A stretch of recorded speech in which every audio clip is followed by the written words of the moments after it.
오늘은 상담 이야기를 좀 해볼게요. 어제도 이야기했듯이 상담의 시작은 상대방의 이야기를 듣는 것에서 출발합니다. 사람들은 보통 상담을 하기 위해서는 많은 지식이 필요하다고 생각하시는데, 사실 상담이 이루어지는 원리로 보자면 그렇게 많은 지식이 필요하지 않은 경우들이 훨씬 더 많습니다. 상담이 이루어질 때 상담을 받는 사람과 상담을 해주는 사람이 실력 차이가 많이 날 것 같지만, 근데 이 자연의 법칙에 의한 인연은 절대 그렇게 이루어지지 않아요. 초등학교 선생은 초등학생이, 중학교, 고등학교 선생에게는 중고생이, 그리고 대학 교수에게는 대학생이 인연으로 찾아오는 것처럼 각자 자신의 수준에 맞는 사람이 인연이 되어 내 앞에 오게 됩니다. 이걸 뭘로 설명을 해야 이해가 될 수 있을지 잘 모르겠는데, 자연의 법칙이 그렇게 그냥 작동을 합니다. 내가 처리할 수 없는 실력이 높은 상담자는 나를 찾아오지 않고요. 또 내가 감당하지 못할 만큼 수준 높은 상담자를 나는 만날 수가 없습니다. 참, 이 자연의 조화는, 이 하나님의 섭리는 정말 기가 막힙니다. 그래서 내 앞에 나를 찾아오는 상담자는 내가 충분히 이야기를 나눌 수 있는 그런 수준이에요. 따라서 상대방의 이야기를 듣는 게 그렇게 어렵거나 불편하거나 힘들지 않게 되어 있습니다. 그저 나는 상대방의 이야기에 집중해서 정성을 다해서 듣기만 하면 됩니다. 설령 상대방이 하는 이야기가 내가 잘 모르는 것들이라고 해도 상대방에게 설명을 부탁하며 듣다 보면 무리 없이 소화를 다 할 수 있죠. 따라서 상담은 지식으로 하는 것이 아니라는 말이 됩니다. 그러면 무엇으로 상담을 할까요? 바로 지혜입니다. 이 지혜라는 것이 어떨 때 작동하고 어떻게 해야 나오느냐, 바로 상대방의 이야기를 정성스럽게 다 듣는 데서 나온다는 거죠.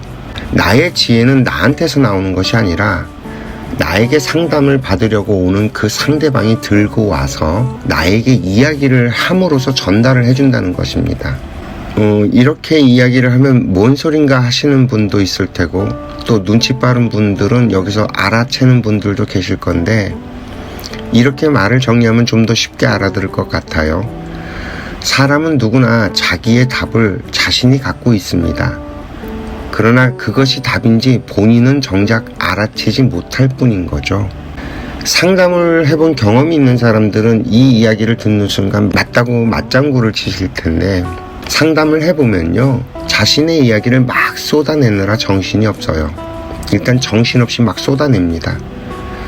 그렇게 그 이야기를 들어주다 보면 상대방은 꽉 차있던 압력이 빠지면서 제정신을 슬슬 차리게 되죠. 그리고 자신이 너무 많은 이야기를 쏟아냈다는 사실을 깨닫게 되고요. 그리고 자신이 쏟아낸 이야기 속에서 자신이 어떻게 해야 하는지 스스로 답을 알아채는 경우도 많아요.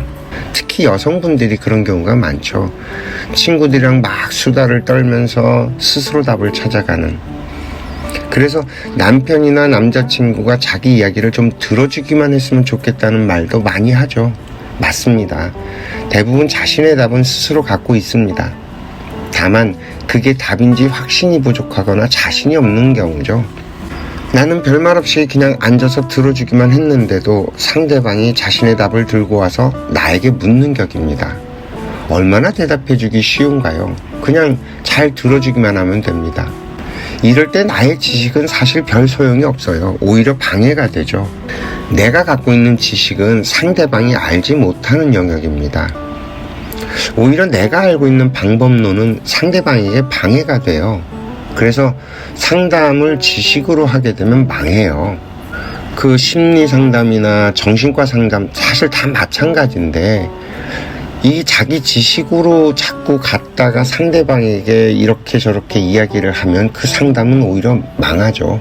상담은 철저하게 지혜로 해야만 되는 영역입니다. 정말이지 상담의 영역에 대해 우리들이 얼마나 착각하고 있는지 모릅니다. 수많은 상담을 하는 일들이 돈을 받고 하기 때문에 돈값을 할 수 있는 뭔가 포장지가 필요로 한 것이고, 그 포장지 역할을 지식과 졸업장, 학위 같은 것들로 하는데 정작 그건 상담이 아니라 내가 알고 있는 지식의 전달이에요. 그렇게 상담을 하니까 문제 해결이 되지 않는 거죠. 자꾸 상담하는 사람들은 늘어만 가는데 상담을 받아야 하는 사람들이 기하급수적으로 늘어난다면 이 상담을 하는 사람들이 뭔가 문제가 있다는 게 아닐까요? 정말이지 상담은 지혜의 영역이고요.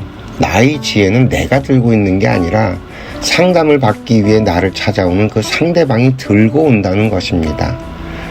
아까도 이야기했지만 오히려 나의 방법을 제시하면요, 상대방에게는 도움이 되지 않습니다. 왜? 상대방은 내가 하는 것들을 알지 못하니까요. 당연히 내가 아는 방법들은 상대방이 몰라서 할 수 없는 것들이에요. 그냥 상대방의 이야기를 잘 듣기만 하면 그 사람이 하는 말 속에 이미 답들이 다 들어있기 때문에 본인은 못 알아채는 것이라서 그걸 잘 정리해서 알려주기만 하면 되는 것입니다. 이 제 말이 좀 어려운가요? 이게 가장 쉬운데 어떻게 보면 좀 이해가 되셨나요? 이거는 꼭 상담의 형태를 띠지 않아도 우리 가족들 간에 아니면 친구 간에 직장 동료들 간에 상대방이 고민 상담을 하거나 아니면 자신의 어려움을 이야기하거나 할 때 아주 유용하게 써먹을 수 있는 것들입니다. 오늘 이야기는 여기까지 하겠습니다. 시청해 주셔서 감사합니다.